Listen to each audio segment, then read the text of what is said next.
Oh, Sony, you just managed to sometimes screw up Spider-Man so many times throughout your tumultuous year with the webhead. You allowed Marvel to actually do something with Spider-Man in the MCU. The point is, though, for many years, you just sometimes know when to screw things up and you just cannot let yourself go. And for this particular film, the fact that this was your start to your cinematic universe without the webhead, yeah, I don't know what you were thinking, to be honest.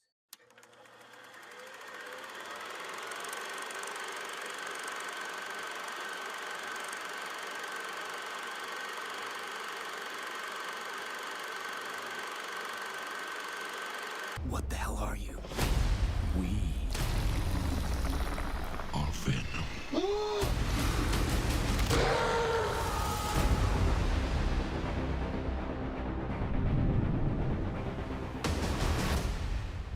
Venom is directed by Ruben Fleischer with a screenplay by Jeff Pinkner, Scott Rosenberg, and Kelly Marcel, and a story by Jeff Pinkner and Scott Rosenberg. Film stars Tom Hardy, Michelle Williams, Riz Ahmed, Scott Haze, and Reid Scott. According to IMDb's plot synopsis, a failed reporter bonded to an alien entity, one of many symbiotes who have invaded Earth, but the being takes a liking to Earth and decides to protect it. Venom has been a popular character since his debut with everyone's favorite webhead, and he has now spun off into his own series, and he still retains somewhat of a following. I just always assumed that he was just popular because of Spider-Man. Let's be honest, most of the villains that Spider-Man has are popular because of Spider-Man, because of his connection. And so maybe somebody could tell me, but I have always just kind of seen Venom in that circumstance with other villains. But I mean, from what I know, he's received somewhat of a fan following, and throughout many years, Venom has appeared in many different forms. Sony tried to bring the symbiote to life in Spider-Man 3, but fans hated that interpretation of the character, or at the very least, the behind-the-scenes mess of the fact that Sony was trying to crowbar Venom into that movie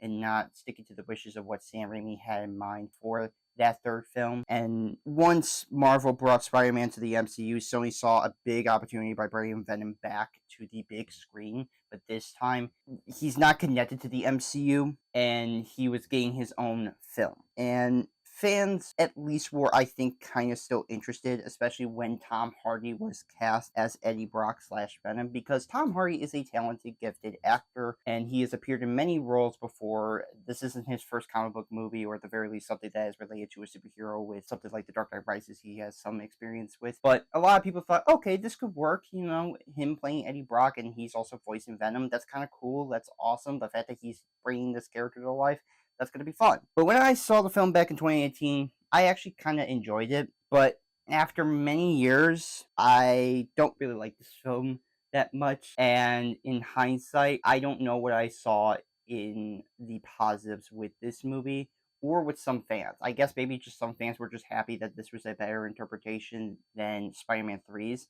Except the thing I would give that movie, Spider-Man 3, is that at the very least, he's in some way connected to Spider-Man, or at the very least, have a fight with Spider-Man. And so Sony trying to build this entire cinematic universe with this movie and have it not be connected really just to the MCU, but really just to Spider-Man, like, doesn't matter who it could be, is, I think, ridiculous and kind of stupid of them to even try that. And really, I found this movie to have a lot of problems. But before getting into that part of it, here are some of the positives that I found. The performances are fine for the most part. Tom Hardy, though, is fun as both Brock and Venom as he brings his energy to the role. It does seem like Tom Hardy, at the very least, seems like he's having fun. He's actually trying to put his all into a character that is kind of a bum, kind of a loser in life. And to have him also voice Venom as devouring, hungry, eating alien, but is trying to stick to this code that Brock is putting upon him,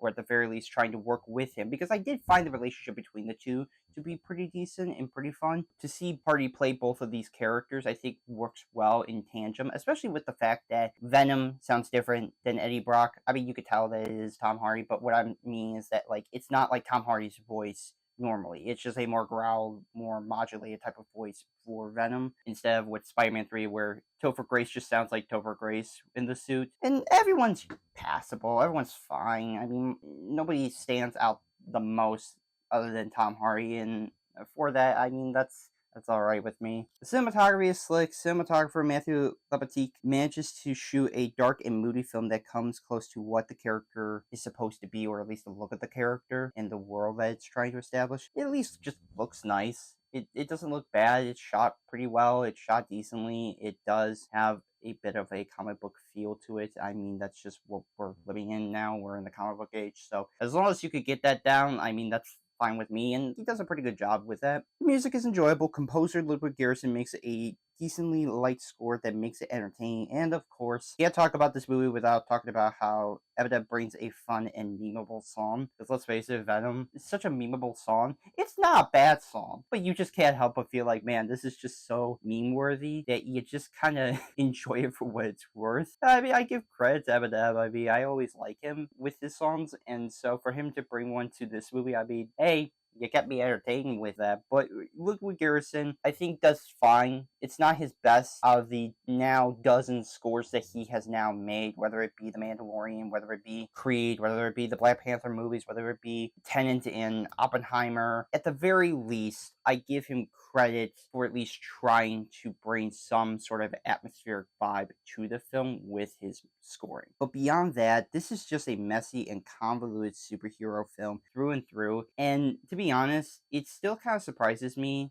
that this movie and so many of the Sony Spider-Verse films have tried to set up their characters as being anti-heroes when really they're not that much anti-heroes. Like, Deadpool is. At the very least, he is an anti-hero. These movies, like Venom and especially Morbius, I don't understand how these are anti-heroes, because for the most part they're really just superheroes. They just have labeled them anti-heroes, at least for these movies, because Venom eats people or Morbius slices up a bunch of dudes as vampires. But like at the same time, they're not really bad guys. There's no huge villainous side to them that makes me disgusted with them, but also kind of find some charm to them. I mean, Venom is fun, but at the same time, he's not just really that much of an anti-hero. But really, overall, this just tracks with what Sony has done with this entire universe as a whole and where it has been going over the past couple of years. But for now, here are the negatives with this film. The story is bland, nothing exciting happens, and it feels the same old thing that you have seen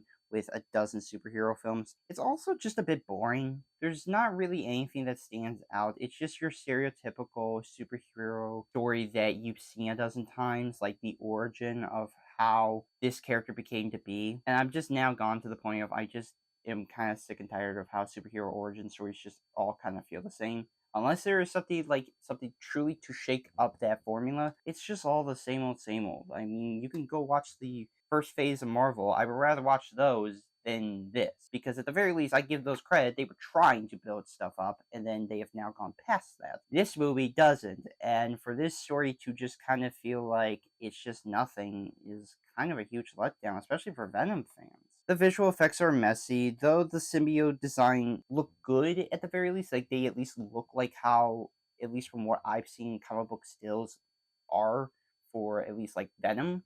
Like, they look good enough. It's better than Spider-Man 3 and how, although that is a practical suit, at the same time, it doesn't 100% look like how the character's supposed to be in terms of his size. But the problem is that the visuals are just too much. The ending just becomes a CGI blender of just special effects, and that's about it. Usually that's always the case with superhero films, is that it just all ends with a CGI battle. But like this one, because it's dealing with symbiotes and the fact that it's like almost like slime in a way, everything just kind of feels like it is just like stretching and just kind of meshing with one another. It just all kind of feels like it's all over the place with regards to how visually it's supposed to be. And plus, it's shot at night, because you know that if it's shot during the daytime, it'll look bad. The direction is frantic. Director Ruben Fleischer directs this as lifeless and dull as possible. Nothing about his style in the genre stands out amongst other directors that have probably have gone in and done much better jobs than him, because Ruben Fleischer did at the time, at least the first Zombieland film, and then he was going to do the second one. And so I think he works best within that realm than this, or even Uncharted, because there's just nothing about his style that adds to it. What does this movie stand out amongst all the other superhero films? Name me one thing, because if you can't, then that's what I mean. That the styling of his directing just isn't as memorable as it can be. I could at least remember some things for superhero movies in terms of its direction.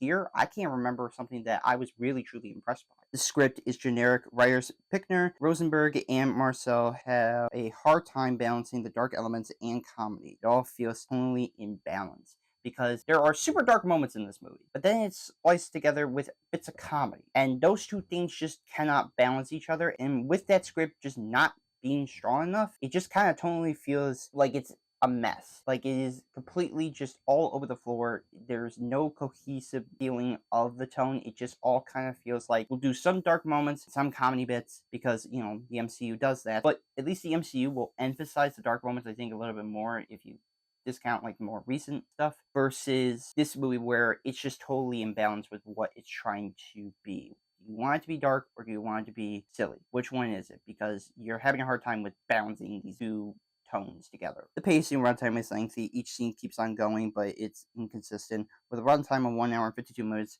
this shouldn't have been 2 hours. I'm surprised that this was because usually for a superhero origin story, you kind of don't want it to be near 2 hours. I understand that I'm usually fine with 2 hour movies, especially for like action movies, but there comes a time where you look at the story and the strength of what this movie is, and you have to say to yourself, was that actually supposed to be 2 hours? Because sometimes maybe not the case. Because with this movie, I think this movie should have been like, I don't know, an hour and 30, an hour and 35 minutes. I don't think this really needed to be 2 hours at all. It's kind of ridiculous to me that they had to stretch that out. The villain is boring. Carlton Drake / Riot are not interesting at all. Carlton Drake, he'll just make you fall asleep. And I don't want to blame Riz Ahmed because he's just trying. He's really trying his best with the script that he is given. But unfortunately, he is settled with one of the most boring villains I've ever seen for a superhero movie, and probably one of the dumbest, because he's so obsessed with finding new life and trying to expand his foundation, the Life Foundation, to being like the first. He's almost trying to be like, in a way, like an Elon Musk type of feel, not like to like the cringe level to that extent, but just at the very least, I'm talking like the fact that he's just trying to be philosophical and whatnot about like human evolution and all that. And you just get to a point where you're like, can you just shut up for like, I don't know, the entire movie? Because you're just annoying the hell out of me. And again, I don't want to blame Riz Ahmed because he's not the problem. It's the script. It's the script that I mentioned, but just the villain himself is just a total snooze fest. The action is all over the place. There are a tiny few moments I do enjoy, but most of it's everywhere. It just feels kind of lackluster in the end. I do like once Eddie gets Venom and how they fight. Kind of frantic. It's kind of crazy, sure. But I was like, okay, well, this is shot really well, and I can understand, like, he's using his power for the first time. He has no idea what the hell's going on. And that motorcycle chase that happens in San Francisco, I didn't think that was bad. And there was a great chase moment. Once he does get Venom, he escapes the facility before that whole action sequence I mentioned. There's a good chase in the forest. It was fine, but for the most part, most of the action, especially the ending, this is just now getting bombastically crazier, and there's not really much to the film with regards to its action that it makes it really stand out amongst other action sequences in the genre. I don't know how I like this movie. This, along with Sony's Spider-Verse films, makes me trust Sony less and less. Each time they just disappointed, not just me, but I think just Spider-Man fans. I don't understand how Spider-Man fans are tolerating this shit more than me. I want to assume that they aren't, but at the same time, man, the fact that they have gone along with this is ridiculous to me. For this to be the start of your own cinematic universe, this is just disappointing. Absolutely disappointing on so many fronts that I just cannot believe that Sony thought that this was just a smart move. And I just think this is a waste of time, if you ask me. Again, that's just me. So I am giving Venom a 3 out of 10. It's not good. It's kind of terrible if you ask me. It's kind of a weak start to your own cinematic universe. And the fact that Sony really thought that they had something with this, as much as this raked in a lot of money, the more this went on, the more this got crazier and dumber and just plain bad. And I don't know how this is all gonna stem when Craven comes out. So now I'm gonna be reviewing Venom Let There Be Carnage and then soon Venom The Last Dance. And then October can be over and we can move on to November. So yes, look forward to those reviews and other movie TV show reviews coming soon.